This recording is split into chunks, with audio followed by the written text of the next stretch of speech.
ayat 12 sampai 26. Mazmur 73 ayat 12 sampai 26. Sesungguhnya itulah orang-orang fasik. Mereka menambah harta benda dan senang selamanya. Sia-sia sama sekali aku mempertahankan hati yang bersih dan membasuh tanganku tanda tak bersalah. Namun sepanjang hari aku kena tulah dan kena hukuman setiap pagi. Seandainya aku mau berkata-kata seperti itu, maka sesungguhnya aku telah berkhianat kepada angkatan anak-anakmu. Tetapi ketika aku bermaksud untuk mengetahuinya, hal itu menjadi kesulitan di mataku. Sampai aku masuk ke dalam tempat kudus Allah dan memperhatikan kesudahan mereka. Sesungguhnya di tempat-tempat licin kau taruh mereka, kau jatuhkan mereka sehingga hancur. Betapa binasa mereka dalam sekejap mata, lenyap, habis oleh karena kedahsyatan. Seperti mimpi pada waktu terbangun, ya Tuhan, pada waktu terjaga, rupa mereka kupandang hina. Ketika hatiku merasa pahit dan buah pinggangku menusuk-nusuk rasanya, aku dungu, tidak mengerti, seperti hewan aku di dekatmu. Tetapi aku tetap di dekatmu, engkau memegang tangan kananku. Dengan nasihatmu, engkau menuntun aku, dan kemudian engkau mengangkat aku ke dalam kemuliaan. Siapa gerangan ada padaku di sorga selain engkau? Selain engkau tidak ada yang kuingini di bumi. Sekalipun dagingku dan hatiku habis lenyap, gunung batuku dan bagianku tetaplah Allah selama-lamanya. Amin. Itu Mazmur 73. Kalau saudara perhatikan ayat yang ke-15 ya. Hmm, 17 ya. Sampai aku masuk ke dalam tempat kudus Allah dan memperhatikan kesudahan. Aduh, saya tertarik banget kata-kata dan melihat kesudahan. Jadi penting sekali mengetahui kesudahan itu. Kalau saudara dan saya tidak tahu kesudahan itu, aduh, ya, terlalu sulit untuk mengerti realitas kehidupan. Gitu. Ya, kalau saudara baca ayat 12, 13 tadi ya, katanya apa? Sia-sia. Waduh. Nah, ini teman-teman yang masih muda ya, bolehlah tanya sama yang sudah senior, ya, sudah senior, ya, sudah sorry, pakai kata veteran aja ya, yang sudah veteran, karena itu kan yang dipakai ini, yang sudah veteran, gitu. Yang senior itu kan ada konotasi ini, konotasi seolah-olah lebih apa, lebih tahu gitu ya, lebih veteran. Biasanya istilahnya veteran, makanya yang veteran itu dapat tiket diskon, ya.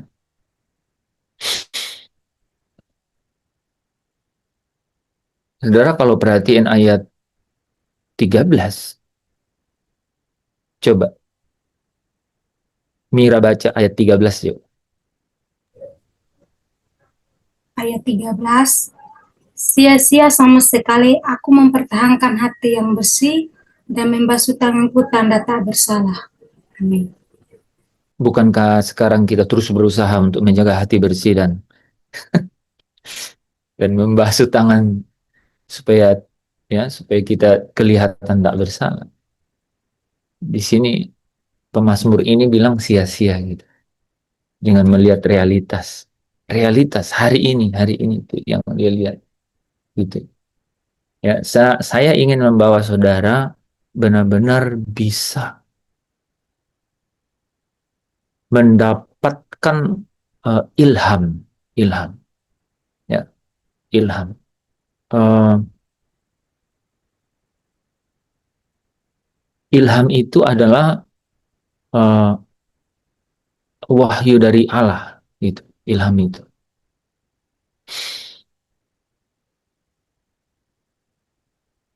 Kalau gini, kalau kita tidak memiliki pemahaman itu, pilihannya itu cuma, ya, kemungkinannya itu hanya ada dua. Kita akan tergulung di dalam uh, kepura-puraan. Anda dan saya jadi pura-pura, pura-pura saleh, pura-pura kuat. Tapi di dalam itu jangan-jangan itu tinggal disentuh sedikit hancur gitu.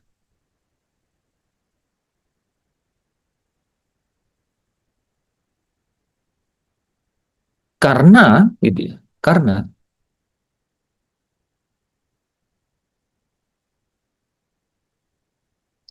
tidak benar-benar memahami kebenarannya gitu.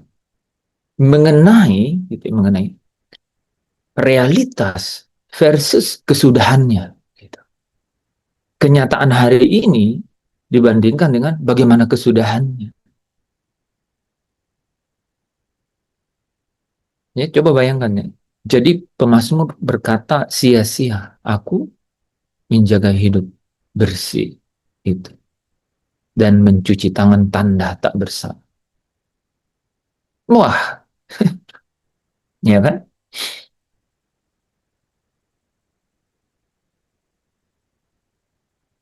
Jadi inilah sudah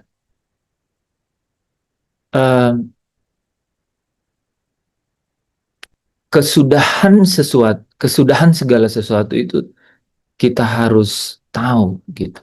Kita harus mengerti supaya kita bisa memahami, supaya kita bisa menerima, supaya kita bisa berdamai dengan realitas kehidupan.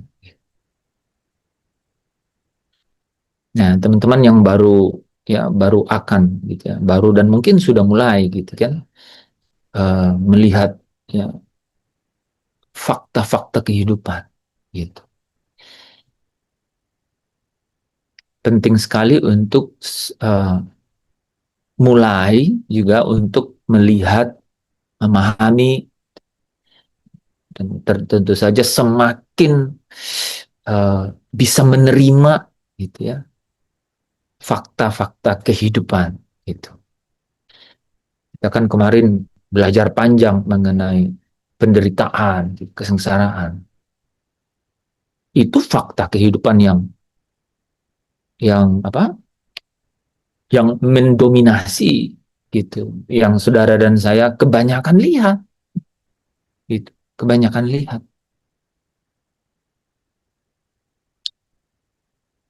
Biasanya orang yang cukup fasilitas hidupnya itu tidak akan masuk dalam zoom seperti ini. Tidak tertarik gitu, saudara. Kecuali dia sudah sungguh-sungguh menyadari. Gitu. Sungguh-sungguh menyadari bahwa, sungguh-sungguh menyadari kefanaan dari dunia ini. Itu betul. Baru dia masuk. Sungguh-sungguh menyadari bahwa dunia ini itu fana. Dan itu kesadaran itu tidak mudah dibangun. Nggak mudah itu. Gitu. Orang yang belum sampai pada satu tingkat gitu. Satu tingkat bahwa dunia itu fana, itu susah menyadari kefanaan dunia itu. Kecuali ya. Nah, ini kecuali. Jadi ada kecuali. Kecuali dia mendapatkan ilham dari Allah gitu. Ya. Kecuali dia mendapatkan ilham dari Allah. Saya coba cari kalimat apa? Saya suka soalnya. Satu 1 Timotius 3 ayat 16 ya.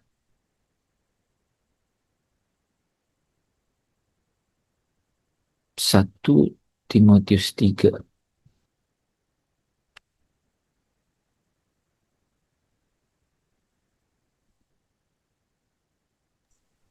1 Timotius 3 ayat 16. dan sesungguhnya agunglah rahasia ibadah kita. Bukan, berarti bukan, Pak.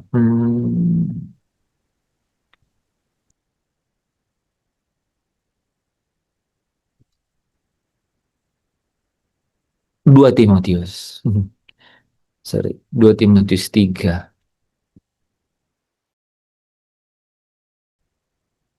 2 Timotius 3 ayat 16.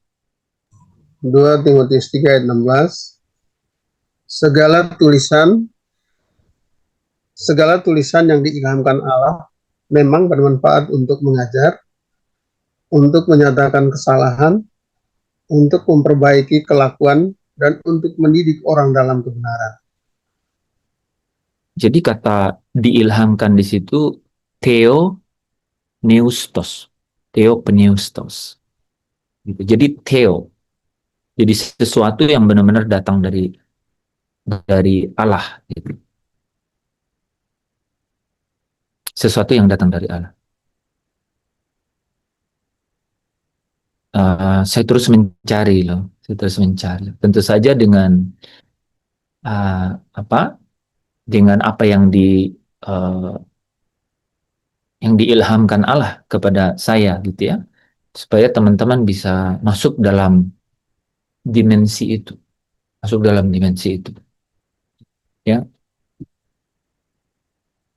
Bagaimana gitu ya, bagaimana bisa menyadari realitas ini, ya, bagaimana bisa menyadari realitas ini.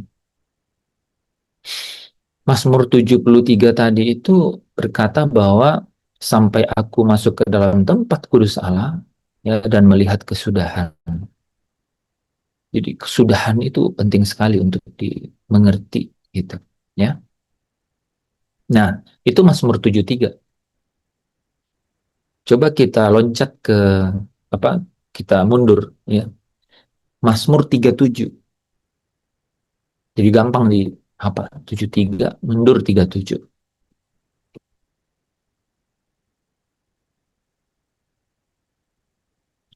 Mazmur 37.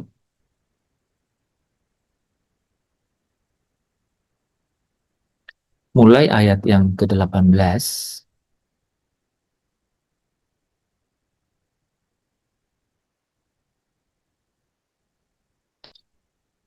sampai 25.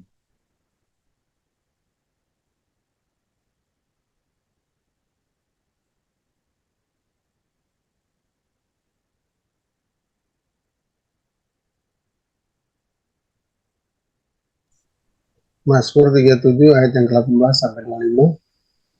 Tuhan mengetahui hari-hari orang yang saleh, dan milik pusaka mereka akan tetap selama-lamanya. Mereka tidak akan mendapat malu pada waktu kecelakaan, dan mereka akan menjadi kenyang pada hari-hari kelaparan. Sesungguhnya orang-orang fasik akan binasa, musuh Tuhan seperti keindahan padang rumput. Mereka habis lenyap bagaikan asap. Orang fasik meminjam dan tidak membayar kembali, tetapi orang benar adalah pengasih dan pemurah. Sesungguhnya orang-orang yang diberkatinya akan mewarisi negeri, tetapi orang-orang yang dikutukinya akan dilenyapkan. Tuhan menetapkan langkah-langkah orang yang hidupnya berkenan kepadanya. Apabila ia jatuh, tidaklah sampai tergeletak, sebab Tuhan menopang tangannya. Dahulu aku muda, sekarang telah menjadi tua, tetapi tidak pernah kulihat orang benar ditinggalkan atau anak cucunya meminta-minta roti.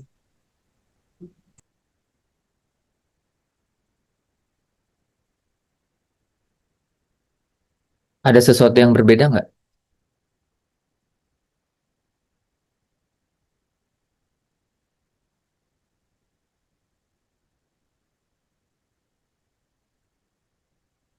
Pak Tadus lihat sesuatu yang berbeda nggak?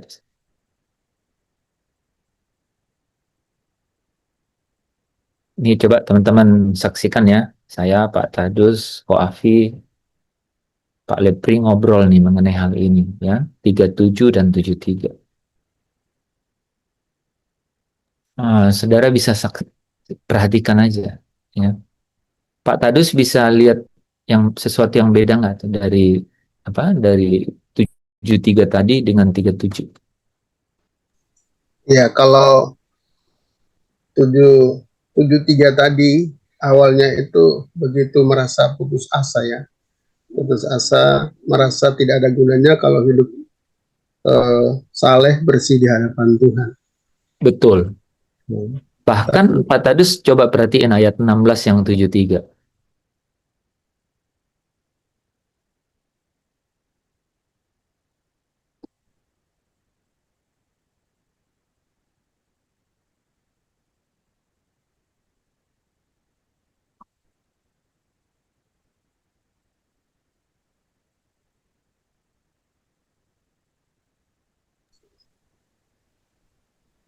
Ya, ayat 16. Tetapi ketika aku bermaksud untuk mengetahuinya, hal itu menjadi kesulitan di mataku.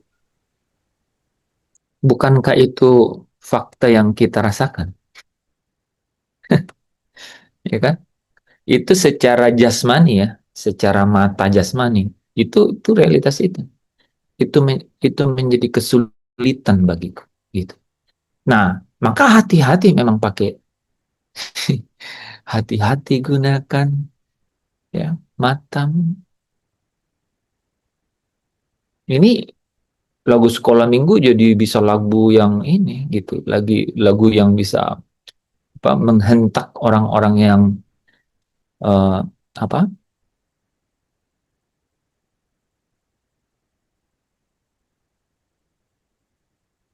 sekolah setiap minggu ya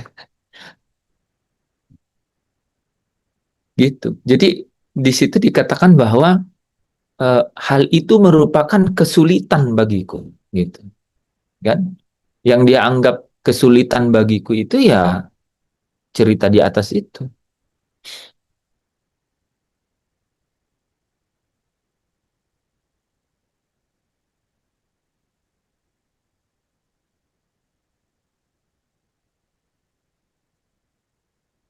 Nah, ada nggak yang Pak Tadus bisa cerita tuh mengenai dua realitas itu? Nah, tapi sebelum sebelum Pak Tadus cerita ya, atau Ko Afi ya cerita ya. Eh, ini saya ingin nih teman-teman malam ini tuh kita dapat satu poin, dapat satu poin. Em, Tadi malam tuh saya sempat live di TikTok ya. Kita bahas Roma 8 ayat 18. Roma 8 18 itu teman-teman eh, tahu kan Roma 8 18 kan? Itu bicara mengenai apa? Penderitaan versus kemuliaan kan? Ya enggak? Ya, penderitaan versus kemuliaan, ya kan? Gitu. Nah, ini ya coba-coba eh, ini kan sering dibaca Mira gitu, ya, sering dibaca Yanti, ya. Eh, Mungkin jangan-jangan sering dikhotbahkan Yandri gitu. Kan Yandri pakai apa? Eternal perspektif, ya, perspektif kekekalan, ya, eternal perspektif. Tapi Mazmur 73 bilang begini. Oke, baca dulu deh Roma 8 ayat 18. Ini ini apa? Saya ingin teman-teman itu mendapat theopneustos, ilham, ilham. Ilham itu sebelum baca ya sebelumnya. Uh, Perbedaan orang percaya dan orang yang tidak percaya gitu ya mengenai uh, keadaannya di tengah-tengah kehidupan ya, di tengah-tengah kehidupan uh, yang menghimpit di dunia ini apapun itu ekonomi kelemahan tubuh gitu ya atau skalanya itu uh, apa skalanya itu skala yang lebih dahsyat dari itu ya. Perbedaannya adalah kesadarannya mengenai siapa yang sedang bersama dengan dia. Gitu. Siapa yang sedang bersama dengan dia. Gitu. Ya, orang yang tidak percaya, ya, dia pasti melihat keluar, gitu. Ya, orang yang tidak percaya itu pasti melihat keluar dan kemudian melihat pertolongan yang datangnya itu dari luar, gitu. Ya, orang yang tidak percaya. Ya. Tetapi orang percaya, sekalipun, ya, sekalipun di luar sana itu tidak ada siapa-siapa dan tidak ada apa-apa dan tidak ada cara bagaimana untuk kemudian menjadi uh, pertolongan untuk dia, kekuatan untuk dia, dia tuh punya sesuatu yang dari dalam, yang di dalam, gitu, yang hanya dia yang tahu ada di dalam, itu bedanya. Nah, kesadaran ini, itu tidak mudah dibuktikan sampai, gitu ya, sampai kata pemazmur, aku masuk ke tempat kudus Allah, gitu. Sampai aku masuk ke dalam tempat kudus Allah. Saudara, saya tanya ini, tempat kudus Allah itu apa maksudnya?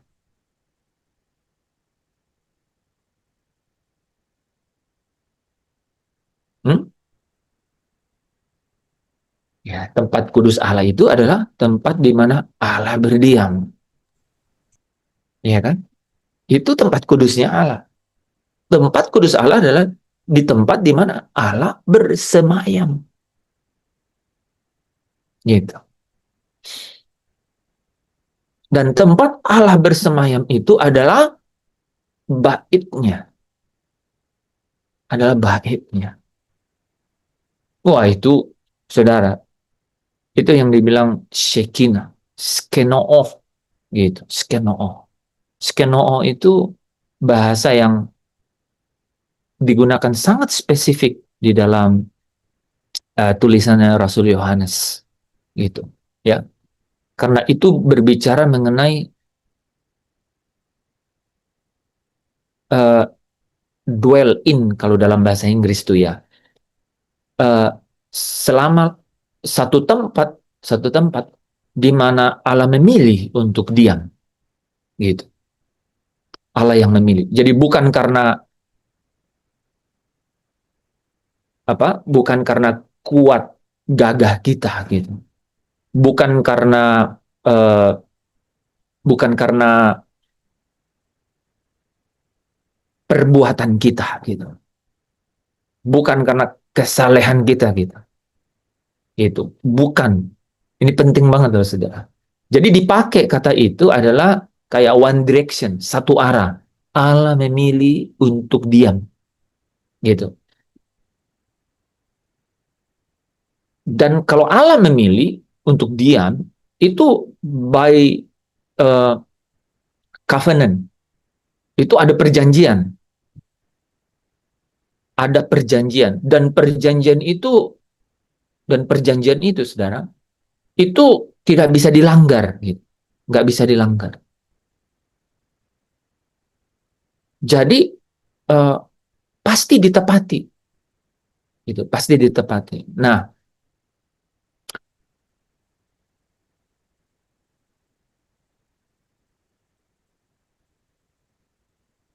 betapa hebatnya itu, betapa hebatnya itu. Karena berarti itu berarti satu kepastian. Wah, tapi itu satu kepastian. Tapi saudara bayangkan nggak? Ini satu kepastian, sesuatu yang Allah sendiri berjanji dan kemudian tidak mungkin mengingkari, dan itu adalah satu kepastian. Gitu. Dan ketika dia berdiam, skenoo, maka Shekinah, yaitu uh, bukti dari kehadirannya itu uh, itu menjadi gambaran, itu menguasai gitu suasana di mana dia berdiam. Nah, tetapi yang menjadi kenyataan nih saudara, pemazmur tuh bilang gini, tetapi katanya apa? Itu merupakan kesulitan bagiku gitu. Itu merupakan kesulitan bagiku. Sampai aku masuk ke dalam tempat kudusnya Allah. Saudara bayangkan nggak? Dulu ya, gitu ya, kemah suci gitu, kemah suci. Itu tidak sembarangan orang masuk, gitu. Ya, tidak sembarangan orang masuk.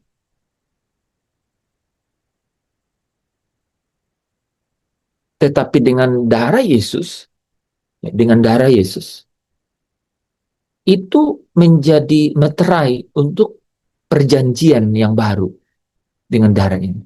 Gitu. Sehingga Alkitab berkata begini, kita tuh dengan penuh keberanian masuk ke dalam. Penuh keberanian masuk ke dalam. Nah, saudara bayangkan nggak? Di dalam kehidupan kita sehari-hari ini, ya, saya ini benar-benar mau membenturkan nih, gitu ya, di dalam kehidupan kita sehari-hari. Ini seberapa banyak nih kita itu penuh keberanian, gitu, untuk masuk ke dalam tempat kudus ini, gitu.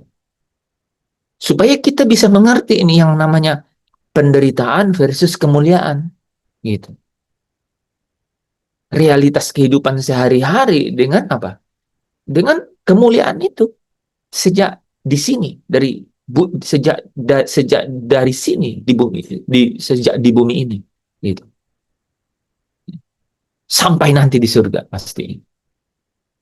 Tapi kan kalau yang sampai di surga itu boleh saudara ya kita, tapi sejak di sini itu gimana dapat dapat apa mengerti itu, ya, dapat memahami itu.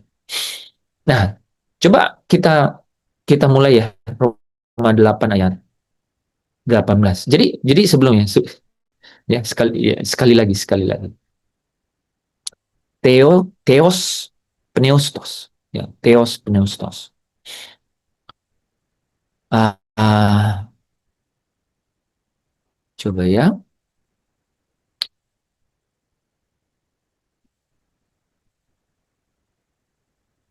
2 Timotius.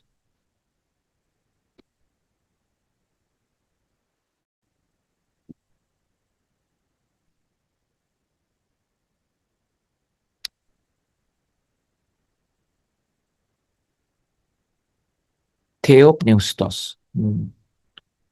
Waduh.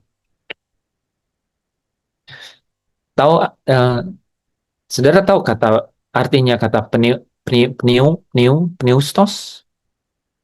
Pernah dengar kata pneuma? Iya, artinya apa? Itu kan di Yohanes pasal 4, Yohanes pasal 3, ya. Apa coba?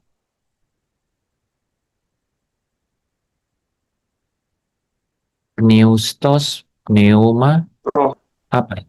roh, roh, roh atau spirit. Roh, roh atau spirit, apalagi? Kalau di Yohanes pasal 3 pakai kata pneuma juga. Bisa juga nafas apa? Mungkin. Ah, bagus. Kamu kamu pintar ya. Iko, jadi kalau di Yohanes pasal 3 kan angin, ya kan? Kata Yohanes kan gitu kan, kamu apa kata Yesus kan kepada Nikodemus, angin, ya. Waktu dia ngomong angin pakai kata pneuma, waktu ngomong roh juga pneuma, kan? Angin, roh. Tapi ada kata yang Iko tadi sebut, nafas. Nah, menarik menurut saudara. Theo pneustos, ilham itu adalah God breath gitu, nafas Allah, nafasnya Allah. Saya tuh ingin saya ingin mentransfer ini. Saya ingin transfer ini. Nafas Allah. Nafas Allah. Aduh. Karena ya setiap nafas Allah itu bisa ngajar, bisa mendidik. Gitu. Saudara kalau nggak menyadari bahwa itu adalah theopneustos atau nafas Allah, itu nggak akan bisa mendidik saudara. Ini pengetahuan, tapi dia nggak akan mendidik, dia nggak akan mengajar. Gitu. Itu penting sekali, ya. Nah, makanya saya ingin mulai dengan itu. Saya ingin mulai bahwa kita harus sampai pada ilham ini. God breath, nafasnya Tuhan. Nafasnya Tuhan ini, nafas Allah ini, kita harus sampai situ. Gitu. Harus sampai situ. Nah, kita hanya bisa tahu itu kalau kita masuk ke dalam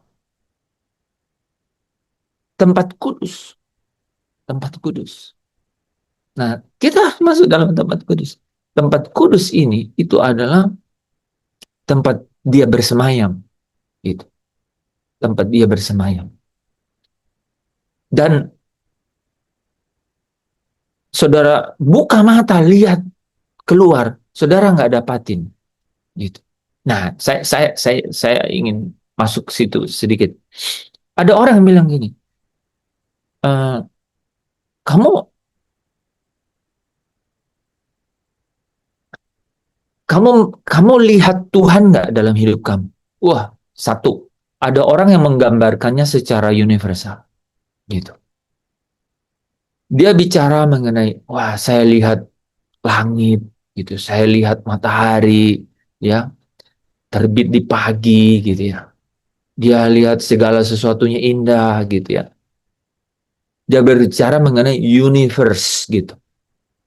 Hal-hal mengenai uh, semesta, gitu. Mengenai semesta.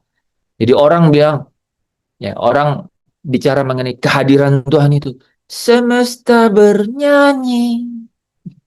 Dia lihat itu, dia cerita, wah, Tuhan itu baik. Dia lihat semesta bernyanyi. Realitas hidup itu semesta nggak selalu bernyanyi. Kadang semesta itu menangis, ya kan?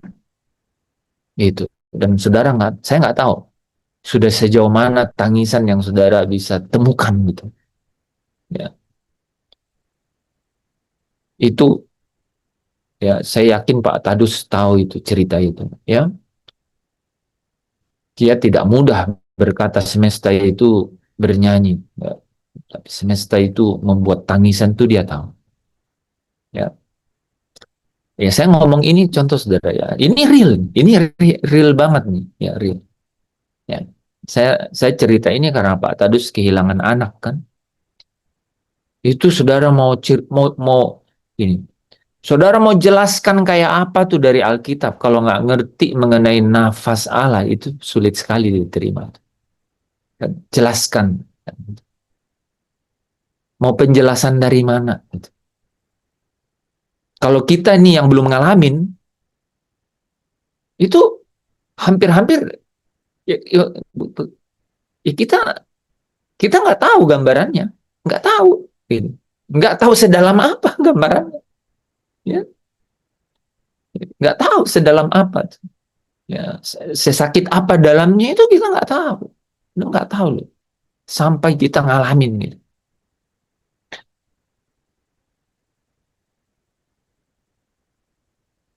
Jadi orang menggambarkan Allah yang hadir itu, kemuliaan Allah itu dari semesta bernyanyi.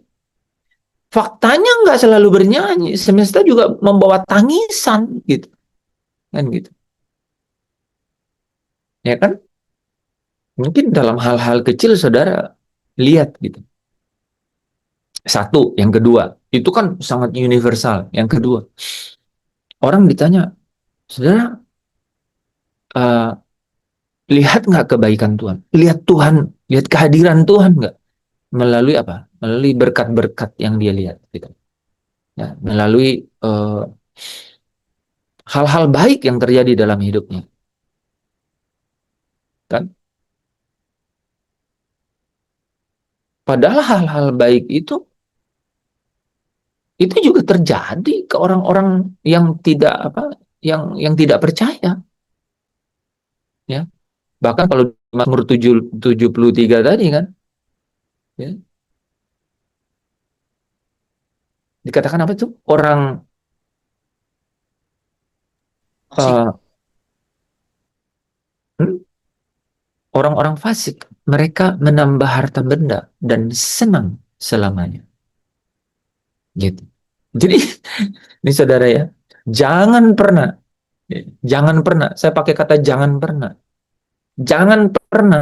bilang Tuhan itu hadir dengan saudara mendapat berkat jasmani. Gitu. Itu orang fasik menikmati itu. Dan itu bukan tanda kehadiran Tuhan.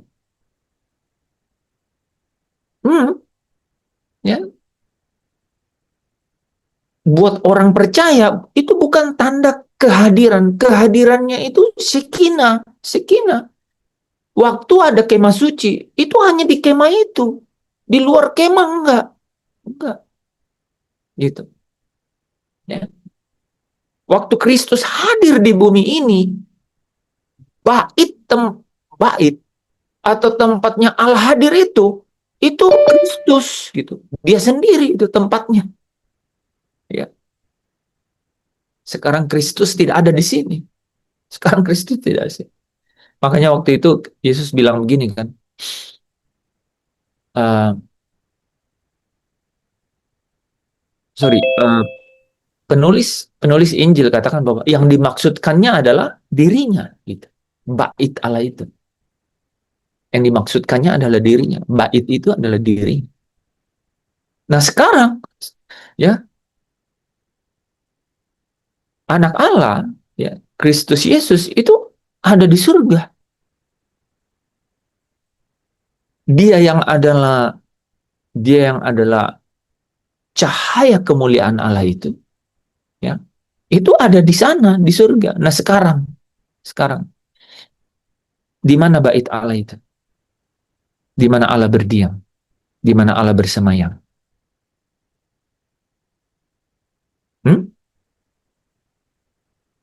Di mana bait Allah di bumi ini? Di mana Allah itu bersemayam? Di dalam roh manusia, di dalam roh saya, hati saya. Coba kita baca ayatnya ya. 1 Korintus berapa? 6 ayat 19 dan 1 Korintus 7 ayat 20.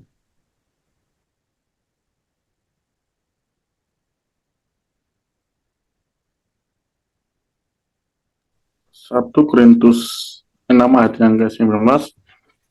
Atau tidak tahukah kamu bahwa tubuhmu adalah bait Roh Kudus yang diam di dalam kamu, Roh Kudus yang kamu peroleh dari Allah, dan bahwa kamu bukan milik kamu sendiri.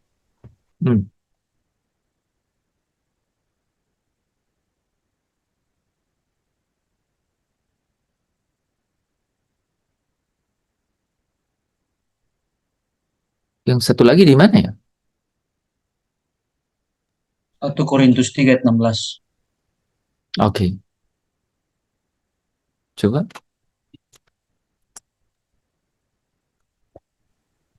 Tidak tahukah kamu bahwa kamu adalah bait Allah dan bahwa roh Allah diam di dalam kamu? Jadi bait ya. Jadi ini yang saya ngerti ya. Jadi tempat kudus itu Allah berdiam di situ. Nah, dari situlah kita dapat yang namanya theopneustos itu ya.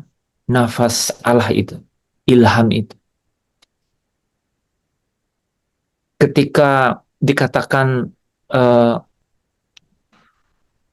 sampai aku masuk ke dalam tempat kudus dan kemudian melihat kesudahan, itu itu harus pakai ilham gitu. Harus pakai God's breath gitu. Nafasnya Allah.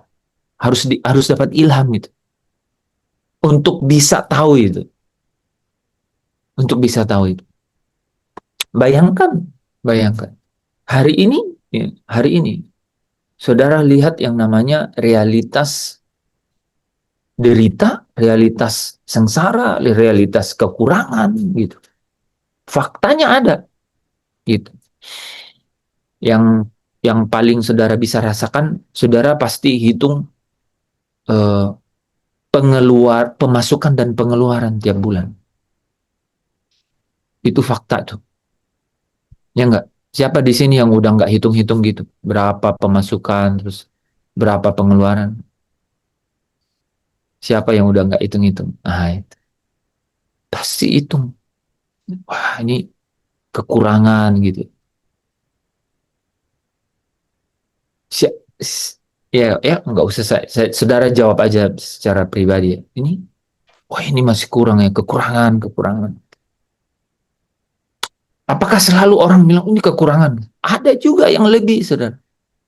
Kalau saudara saya, apakah setiap bulan bagaimana kalau bapak kekurangan? Enggak pernah. Tiap bulan nggak ada kekurangan, selalu kelebihan. Tapi sekalipun kelebihan, saya kasih tahu ya, kelebihannya juga kurang tuh dirasain. Saya ulang kata-katanya ya. Kan ada orang yang benar-benar kekurangan nih, misalnya nih, pemasukan 1 juta. Kebutuhannya 1,1 juta. Kurang nggak? Kurang kan? Tapi ada orang nih yang pemasukan 1,5 juta. Pengeluaran 1 juta. Sisanya 500. Ya. Kelebihannya 500. Tapi orang itu juga merasa kelebihan 500 ini kurang. Pikirannya kayak gitu.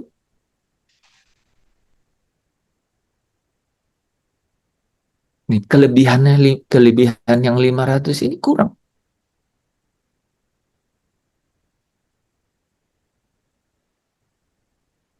Itu realitas tuh. Itu realitas. Ya. Jadi faktanya dua-duanya loh, saudara. Gini ya. Jadi eh,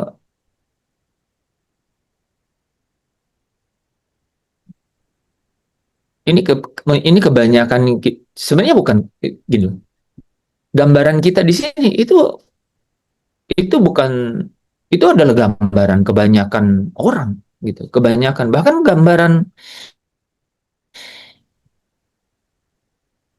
gambaran dunia secara umum ya, bahwa kita lihat bahwa kita eh, kita menghadapi yang namanya masalah gitu. Kita menghadapi yang namanya masalah.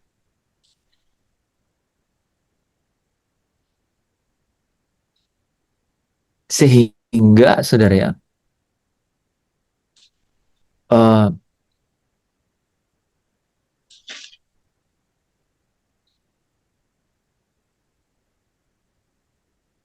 kita penting sekali gitu. Kita penting sekali eh, mengerti yang namanya ilham. Yang namanya ilham. Kita harus mengerti yang namanya tempat kudus gitu.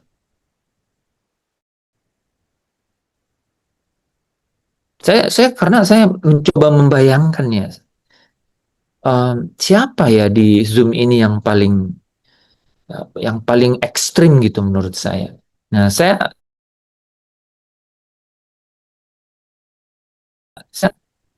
saya dapat itu, saya ingat ya Pak Tadus yang paling ekstrim.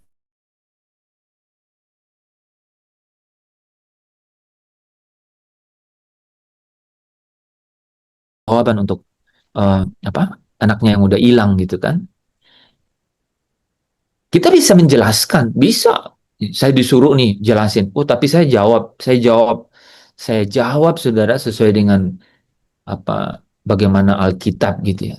Tapi jawaban itu bisa aja di luar saya gitu. Ketika itu datang ke saya,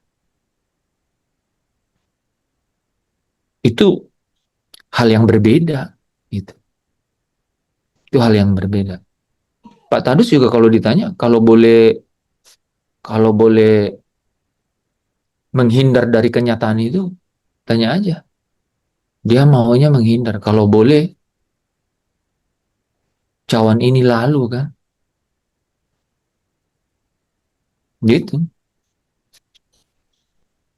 Itu saya ambil tuh yang ekstrim, sudah. Tapi itu tidak itu itu tidak membuat hal-hal yang lain itu kecil, enggak. Ya, bahkan dalam hidup kita sehari-hari itu kita akan lihat tuh permasalahan itu. Ini kurang-kurang gitu. Itu kita ambil dua itu aja ya. Yang sangat ekstrim dan yang sangat rutin gitu. Kita lihat gitu, wah kurang-kurang, mau ini kurang gitu. Kita lihat masalah itu. Nah itu. Jadi setuju dulu ya bahwa hidup ini itu kalau kita lihat, kita buka mata gitu. Ya, ya. eh, Apalagi ditambah nih di Mazmur 73 itu. Kok orang fasik itu kekayaannya, hartanya bertambah dan senang gitu. Gemuk. Gemuk. Oh, itu merupakan kesulitan di mataku. Ya, coba Pastor Oliver ngomong gitu. Biar kita dengar. Coba, itu merupakan kesulitan di mataku. Iya, kita nih, kayak kita nih. Kita khotbah kan. Tuhan memelihara. Tuhan hadir. Saudara, di belakang di belakang mimbar kita ngomong gini, itu kesulitan di mataku. Iya, jangankan itu, saudara. Jangankan ngomong harta. Ya. Saudara doa, sakit saudara nggak disembuhkan, sakit anak saudara nggak disembuhkan, sakit istri suami saudara nggak disembuhkan. Sementara orang fasik masuk rumah sakit, ya dia bayar, sembuh, saudara. Itu kata-katanya kesulitan di mataku. Itu kesulitan, sulit menerimanya secara realitas tuh itu. Nanti Pak Anton bisa buat lagi itu. Itu paradoks kehidupan itu. Paradoks banget. Hampir sulit diterima. Ini Pak Daniel kemarin. Ya, saya berulang-ulang ya, Koafi ke rumah sakit. Kita doa nggak? Doa. Doanya udah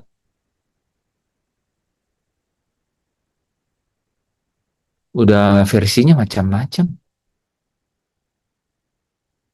Gitu. Paradoks nggak? Paradoks kalau menurut saya. Ya. Di mimbar saya cerita yang sembuh. Emang berani cerita yang nggak sembuh? Yang mati bilang. Enggak tuh. Itu di belakang mimbar ceritanya. Kadang-kadang nggak cerita, ngomong sendiri dalam hidup. Dalam hati. Ini yang dia bilang, kesulitan di mataku. Itu. Curhat nih. Curhat di sini. Ini hamba Tuhan yang jujur. Mazmur 73 itu. Nah itu kita tuh harus benar-benar berdamai dengan situasi itu. Kita akan lihat, kita akan lewati itu situasi itu. Sebelum itu datang, saudara harus persiapkan diri. Nah, Pak, apa yang harus dipersiapkan? Siap-siap untuk melihat dan itu datang, bukan? Yang saudara harus persiapkan itu adalah bagaimana, karena ketika Kristus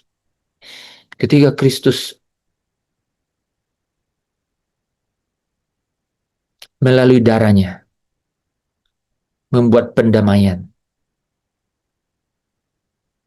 dengan surga, yaitu Bapa itu, maka Bapa sekarang itu yang adalah roh itu berdiam di dalam saya dan saudara. Nah, ini jadi rahasia ini rahasia besar gitu. Ya, ini rahasia besar yang disingkapkan buat kamu katanya. Ini nafas ilahi ini. Ini nafas ilahi ini. Jadi di dalam keadaan yang rumit dan ruwet tadi itu, yang memang terus akan semakin kusut, gitu. Saudara bayangkan ya, yang rumit dan ruwet yang terus akan semakin kusut itu harus saudara sadari itu. Ya, ingat ya, itu kesulitan di mataku. Sulit saudaranya. Ini tanya Pastor, tanya Pak Tadus, ini ada Pak Anton, ada Pak Ko Afid. Berapa sekali saudara doa untuk istri, untuk anak, sembuh, dia sakit. Siapa yang paling mengingini kesembuhannya? Saudara, pasti. Sembuh nggak? Gitu. Wah, itu kesulitan di mataku. Itu kesulitan, saudara. Masa sakit flu aja doain nggak sembuh. Yang kita doain pas sembuh. Yang kita cerita yang pas sembuh kita doa. Yang tidak sembuh pas kita doa kita nggak cerita. Di belakang mimbar kita bilang kesulitan di mataku. Saudara sulit terimanya. Jadi kalau mau jujur tuh kayak gitu. Kalau bilang berapa persen nggak penting lah. Mau 70% sembuh, 30% tetap ada 30%. Saudara bergumam di belakang kan, itu kesulitan di mataku. Itu yang paling real tuh masalah sakit. Benar nggak? Kalau masalah ekonomi, wah udah lebih ruwet lagi lah. Lebih rumit.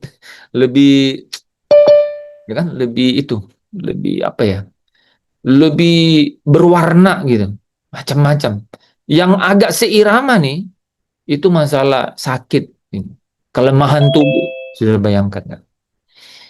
Gitu. Kita cerita yang mujizat. Wah, tapi di belakang mimbar, di belakang layar itu ada hal-hal yang kesulitan di mataku. Gitu. Gini loh, ya. Kenapa harus saya Tuhan? Wah, itu kadang-kadang pertanyaan itu muncul. Ya, tidak mudah untuk menahan itu. Tidak mudah untuk bilang, ya mungkin Tuhan punya rencana. Tidak mudah ngomong kayak gitu. Ya kan? Ya, why am I God? Gitu. Ya, gitu. Ya kadang-kadang kita cuman kadang-kadang jadi kita ngutip itu kan. Ya ada cerita Ayub. Itulah kata-kata klise yang muncul. Ya kan? Supaya ada alamatnya tuh pertanyaan. Ya, tapi sesungguhnya yaitu kata pemazmur itu kesulitan di mataku. Sulit saudara terima dan itu kita harus sadari itu. Gitu. Ini soalnya sama menuju ke perempuan yang di padang gurun yang benar-benar ini ya. Ya seperti itulah gambarannya gitu. Gambaran ini kita harus lihat ya ketika kita buka mata gitu. Maka yang paling real itu saudara bahwa tubuh jasmaninya ini merosot. Bukan hanya merosot secara ketika umur bertambah. Anak-anak anak-anak itu sakit. Anak kita sakit. Gitu.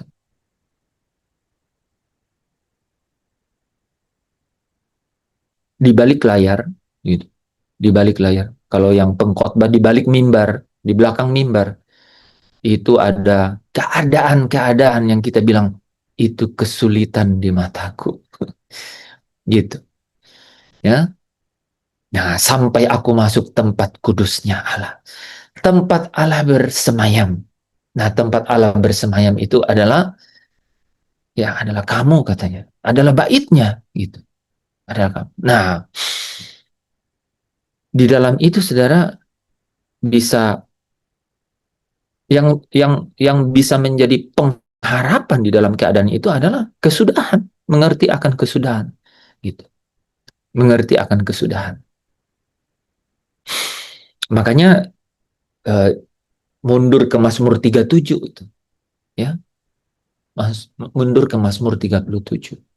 Saudara bisa baca itu. Tapi saya ingin masuk ke intisarinya gitu. Ketika kita masuk ke dalam nafas Allah, yaitu ilham, itu benar-benar supranatural banget gitu. Saudara benar-benar harus masuk dalam dimensinya Allah itu di situ.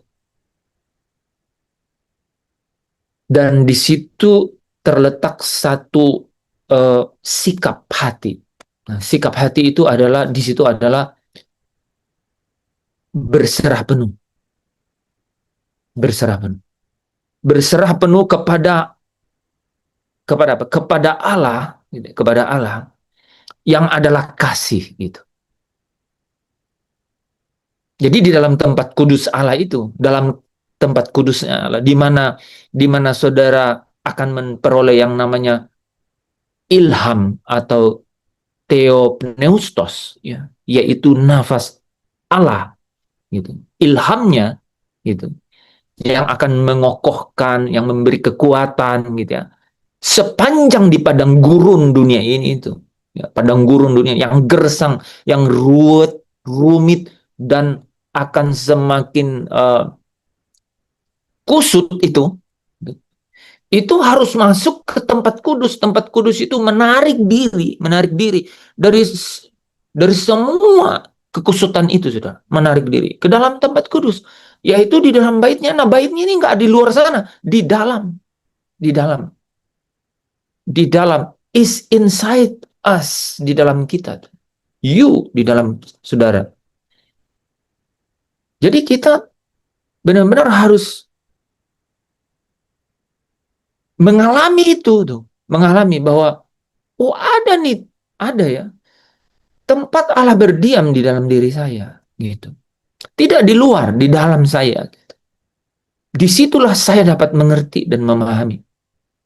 Nah, saudara terus tanya saya, pemahaman dan pengalaman seperti apa yang aku bisa dapat di dalam situ? Paling tidak malam hari ini dua nih, saudara. Yang pertama itu adalah siapa dia menurut saya dan saudara? Siapa dia? Ya. Kalau saya tanya, menurut saudara siapa Bapak itu? Menurut saudara?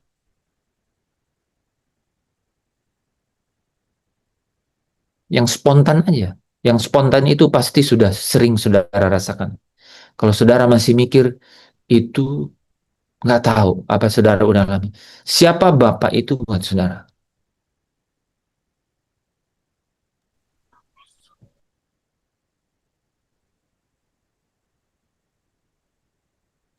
Kasih, Pak. Wah, ini pasti bukan engkau yang mengatakannya. Nah, itu roh Allah yang mengatakan ke itu. Saudara bayang, saudara ya pasti kok Hafinger. Itu persis yang saya di dalam pikiran saya, saudara. Allah yang berdiam di situ itu adalah Allah yang kasih. Kata-kata itu penting sekali, gitu. Di dalam pengalaman bahwa Allah itu kasih, saudara. Saudara akan mengerti yang namanya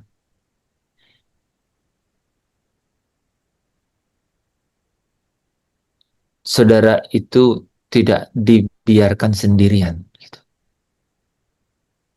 Di dalam keadaan yang ruwet, yang rumit, yang semakin kusut itu. Saudara, ini saya cerita satu hal. Saudara, siapa yang pernah ke ruang ICU di rumah sakit? Oke, Pak Tadus. Waktu itu anak sempat ke ICU, Pak Tadus. Di UGD saja. UGD, oke, sampai UGD. Ya, sama ya, UGD ya, ya sampai UGD juga, ya UGD juga alat-alat dipasang kan. Saudara, kadang-kadang nih di dalam ruang-ruang UGD, ICU itu yang temanin itu nggak ada yang lain, itu alat-alat, hanya alat-alat itu. Orang lain udah pasang alat semua, udah keluar gitu, nggak ada. Mau ngapain lagi, kan? Dokter lihat angka-angka itu aja. Saya sudah lihat titik di mana manusia nggak bisa ngapa-ngapain. Apalagi dokter mau kasih resep, nggak ada. Resep udah habis di kepalanya juga udah hilang, gitu. Nggak ada lagi, habis. Dia udah masukin semua tuh suntikan. Itu saja. Titik-titik itu, ya. Siapa yang tinggal? Siapa? Nggak ada, nggak ada. Nah, ketika kamu sebagai orang percaya, ingat kamu itu nggak sendirian, gitu, ya. Ada Yesus di sana yang memberiku harapan. Ya, jadi di titik-titik seperti itu sebenarnya pengalaman akan tempat kudus itu, di mana dapat merasakan masuk di dalam persekutuan akan tempatnya Allah itu bersemayam, gitu. Gimana caranya? Ketika saudara merasakan bahwa Allah itu kasih, gitu, yang sekali-kali tidak pernah meninggalkan saudara. Kasihnya Allah itu adalah kasih yang sekali-kali tidak pernah meninggalkan, gitu. Dan saudara bisa uji dengan satu kata ini. Di mana ada kasih, di situ tidak ada ketakutan. Saya ngajarin orang di ruang ICU begini. Semakin saudara merasakan kasihnya Allah itu, semakin ketakutan itu lenyap dari saudara. Jadi levelnya kasih dan levelnya ketakutan itu persis punya level yang terbalik, saudara. Kalau kesadaran kita akan kasihnya Allah itu 0, maka ketakutan kita itu 100. Kalau skala 0 ke 100. Semakin saudara tidak merasakan Allah itu kasih, semakin saudara ketakutan. Dibalik, semakin saudara merasakan kasihnya Allah, semakin saudara tidak takut. Coba baca ayatnya, Pastor.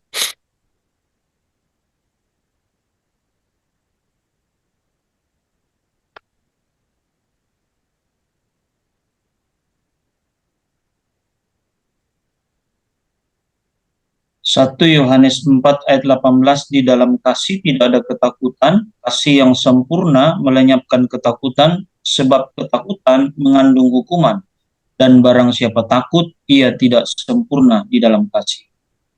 Menarik ya. Katanya gini, jadi itu yang saya cerita level 0-100 itu persis itu, kasih yang sempurna, yang 100. Melenyapkan ketakutan, takut 0. Oke? Nah, saudara uji ini. Jadi saudara saudara kita dibawa pada uh, uh, nafasnya Allah atau nafas ilahi, kepada pengilhaman Allah bahwa ini ya yang namanya ilham yang kita terima itu, bahwa semakin kita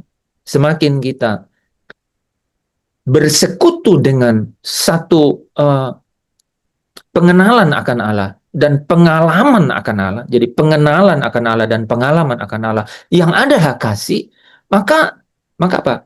Maka kasih itu semakin sempurna di dalam kita dan itu melenyapkan ketakutan. Saya ulang ya, saudara.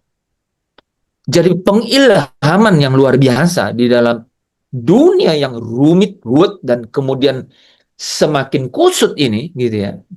Saudara, kita nggak usah semakin cerita mengenai itu. Saya udah cerita tadi mengenai ya keadaan-keadaan tubuh yang sakit, yang bisa sampai merosot, bahkan ekonomi, gitu ya. Itu adalah ketika kita apa? Ketika kita masuk di dalam pengenalan dan pengalaman, gitu ya. Mengenai apa? Mengenai Allah yang adalah kasih. Dan itu semakin kita, ya, semakin kita memiliki pengenalan dan pengalaman akan Allah yang adalah kasih, maka kasih itu semakin sempurna di dalam kita. Dan itu melenyapkan ketakutan.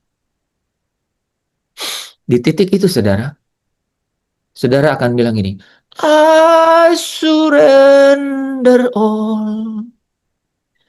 I surrender all. Kuserahkan roh, jiwa, dan tubuh di dalam tangan saudara. Saudara nggak takut. Saudara tidak takut apapun, tidak takut siapapun. Di situ kasih itu sempurna. Itu pengilhaman. Itu God's breath. Itu nafas Allah, nafas ilahi. Saudara sedang ada di dalam persekutuan dengan apa? Dengan apa? Dengan kehadirannya, gitu. Dengan kehadirannya. Saudara sedang mengalami yang namanya tempat kediamannya, gitu. Tempat kediamannya Allah itu. Nah, itu pertama, saudara ya. Ya, yang kedua ya, saudara mengenali dan mengalami mengenai Allah itu berdaulat. Ya, Allah itu berdaulat. Ya, itu penting sekali ya. Yang pertama tadi ya, itu meletakkan satu posisi yang tepat di mana saudara ada. Kalau saudara tidak ada di dalam kasih yang sempurna, sulit untuk mulai pengenalan lebih mengenai Allah itu. Itu sulit. Itu sulit. Itu sulit. Kalau dibalik, bisa, tapi tidak akan sampai kepada pengenalan yang seutuhnya. Gitu. Karena di dalam pengenalan bahwa Allah itu kasih, ya, semakin saudara mengenal, semakin saudara mengalami mengenai Allah itu kasih, semakin sempurna kasih itu. Ya. Dan ketika sempurna kasih itu, maka ketakutan itu lenyap. Saudara menyerahkan roh, jiwa, dan tubuh. Apapun yang terjadi. Saudara tidak tergantung kepada alat, saudara tidak tergantung kepada manusia, saudara tidak tergantung pada proses, saudara tidak tergantung pada ukuran-ukuran manusia, nggak tergantung. Karena apa? Karena saudara serahkan. Dan saudara, kenapa saudara serahkan? Saudara percaya bahwa kasihnya itu sempurna.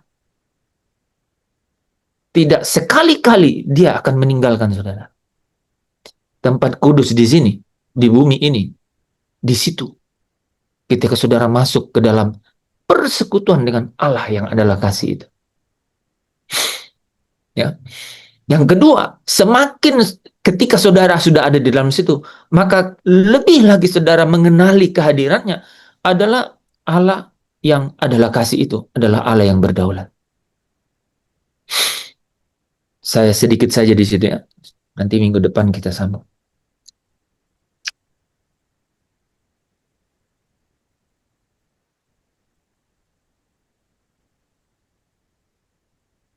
Allah yang berdaulat itu, saudara, itu adalah Allah yang maha tahu. Ya, Allah yang berdaulat itu adalah Allah yang maha tahu. Dia tahu apa yang akan terjadi.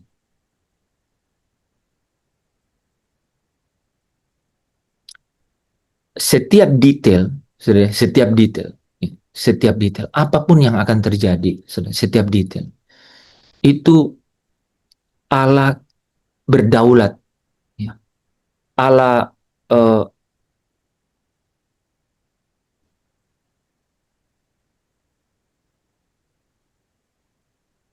Allah tahu, ya, Allah tahu, ya, dan eh,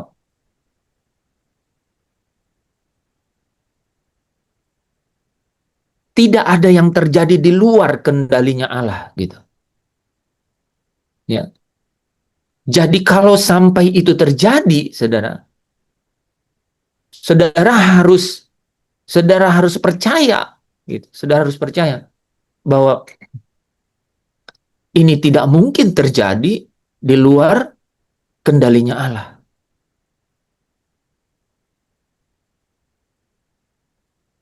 Ketika aku masuk ke dalam ruang kudusnya Allah, gitu.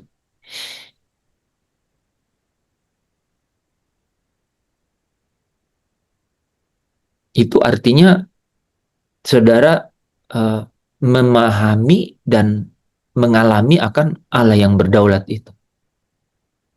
Ya. Tidak ada detail yang di luar kendalinya. Enggak ada. Ya. Efesus 1 ayat 11. Ya. Itu terjadi menurut keputusan kehendaknya. Ya. Coba saudara baca. Efesus 1 ayat yang ke-11. Ini saudara ya, ini penting banget gitu. Mengetahui bahwa He is under control, ya, bahwa Allah itu berdaulat.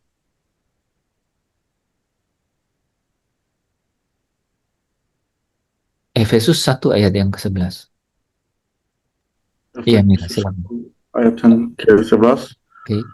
Aku katakan di dalam Kristus, karena di dalam Dia kami mendapat bagian yang dijanjikan, kami yang dari semula ditentukan untuk menerima bagian itu sesuai dengan maksud Allah, dan di dalam segala sesuatu bekerja menurut keputusan kehendaknya.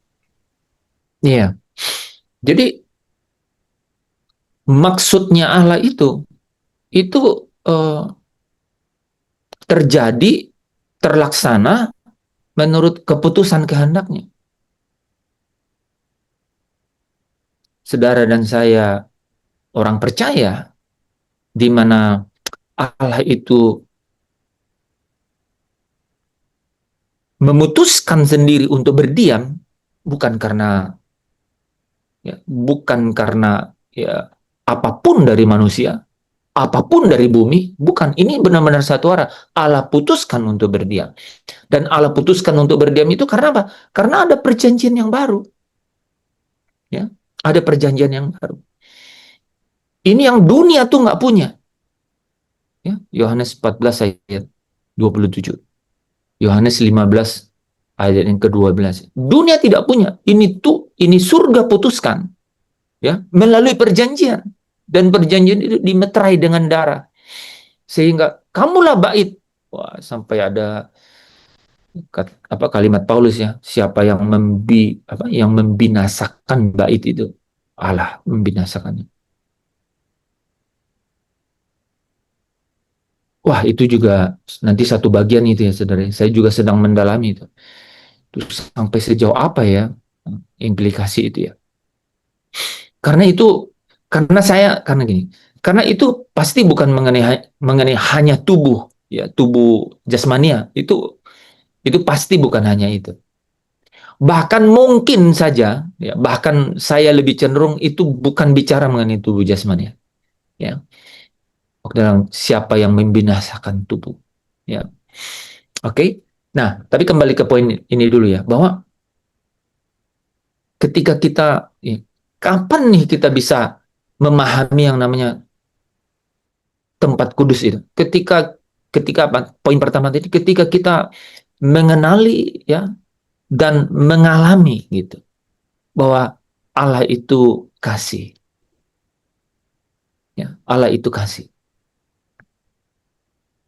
semakin sempurna, gitu, semakin sempurna. Ini ukurannya nih. Semakin sempurna kita mengenali dan mengalami Allah itu kasih, ketakutan itu lenyap.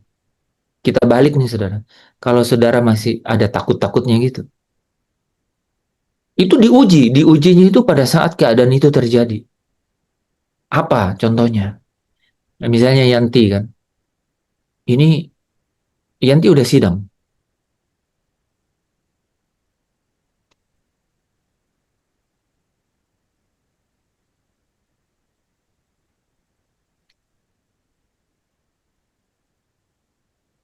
belum atau sudah? Oh belum. Nah itu belum ya. Takut nggak? Nah, ya takut sedikit. Ada takutnya, kasihnya nggak sempurna. Gitu. Wah saya exercise, saya uji itu, uji dalam batin, uji dalam batin. Ketika takut kita naik itu, kasih itu jadi kurang sempurna. Ketika takutnya naik, saudara rasakan juga. Saudara pasti bisa mengalami yang namanya tidak bisa terus menerus, nggak bisa terus menerus. Karena kita ada di dalam keadaan di mana apa? Sedang tidak sempurna. Itu yang Paulus cerita di 1 Korintus 13. Sekarang ini dia di dalam keadaan yang tidak sempurna. Gitu. Kita ini dalam keadaan sehingga apa? Tapi kita bisa mengalami yang namanya kasih itu sempurna. Itu takut hilang. Takut hilang. Dan titik di mana takut hilang itu, saudara, itu aku berserah, aku berserah. Semuanya, saudara, semuanya. Roh, tubuh, roh, jiwa, dan tubuh. Serahkan. Serahkan. Saudara, serahkan itu sempurna loh kasih itu. Ya. Apalagi cuman ya yang di sidang, wah, serahkan. Ya. Ya. Oh, ada orang ijazahnya SMP jadi apa itu ya? Ya. Menteri. Apa Yandri? Menteri, Pak. Menteri. Ada ya, gitu. Ya banyak lah cerita yang begitu ya. Banyak sekali cerita begitu. Ya. Ya itu ringan kan. Tapi dalam keadaan seperti itu kita uji itu. Coba. Saya uji diri saya. Saya nguji kasih itu kadang-kadang blur ya, kadang-kadang samar gitu. Tapi saya ujinya lewat takut malah. Ya, saudara, coba uji lewat takut. Ketika derajat takut saudara naik, itu derajat kasih saudara semakin tidak sempurna. Gitu. Nah, ke tempat kudus itu Allah bersemayam. Allah yang adalah kasih, saudara. Nah, gimana cara nyampe situ? Allah adalah kasih. Dia mengasihi saudara. Saudara serahkan semuanya. Apapun yang terjadi. Nah, sebenarnya nanti deh, minggu depan saya mau masuk ke situ. Apapun yang terjadi. Kan ada orang bilang begini, ya, kan dulu juga saya sering gini. Asalku hidup suci, tidak turut dunia, ku tahu Tuhan pasti buka jalan. Enggak juga. Enggak, sekarang aku mau bilang enggak juga. Sekalipun kau hidup suci, belum tentu Tuhan buka jalan. Karena itu bukan formulanya Tuhan. Gitu. Iya, kan itu lagu itu. Gitu. Itu bisa gini loh saudara. Itu bisa sesuatu yang membawa kita pada satu tingkat rohani tertentu, tapi pada tingkat tertentu secara rohani, itu nggak berlaku. Tuhan mau bilang, mau baik, mau tidak baik, saya mau uji kamu tetap hanya ingin aku saja. Tidak pakai syarat. Wah itu. Ya, itu jadi luar biasa. Gitu.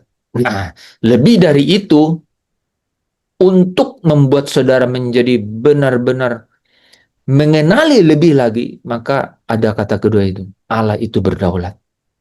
Jadi tidak ada yang terjadi di luar pengetahuannya dia. Dia itu maha tahu. Gitu.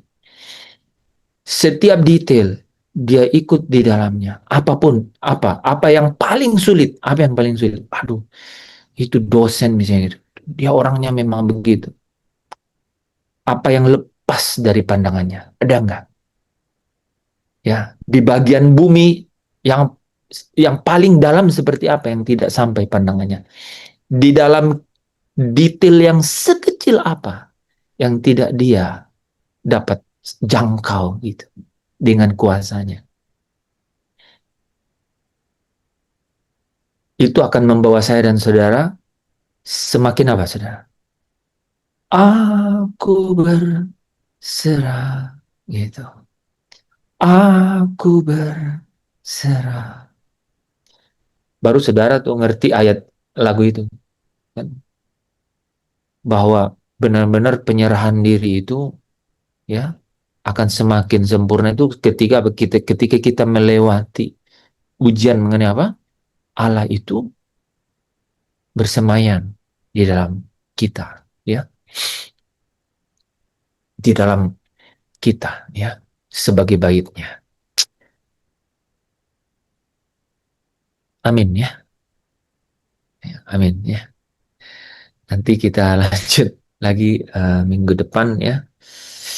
Kita doa ya teman-teman. Bapa, kami mengucap syukur untuk Engkau bawa kami ke dalam pengalaman yang semakin mengerti bagaimana harus bersekutu di dalam tempat kudus-Mu, di mana Engkau membawa kami hanya mengalami Engkau saja dan mengandalkan Engkau saja dan bersandar dan berserah kepada Engkau saja tanpa syarat, Tuhan. Kami mengucap syukur, bimbing kami untuk lebih lagi mengerti akan kehadiran supaya kami diberikan kekuatan, diberikan perlengkapan untuk bisa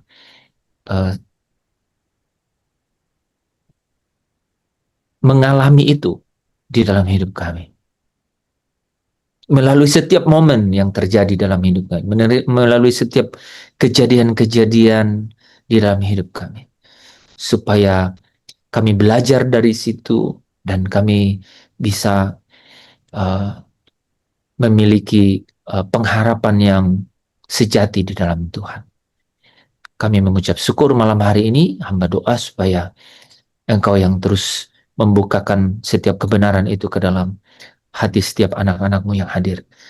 Supaya sungguh persekutuan dengan Engkau itulah yang sungguh-sungguh menjadi sumber kehidupan kami. Di sini di bumi ini, sejak di sini. Sampai kami nanti di surga. Terima kasih Bapa, di dalam nama Yesus, Tuhan Juru Selamat kami mengucap syukur dan berdoa. Amin.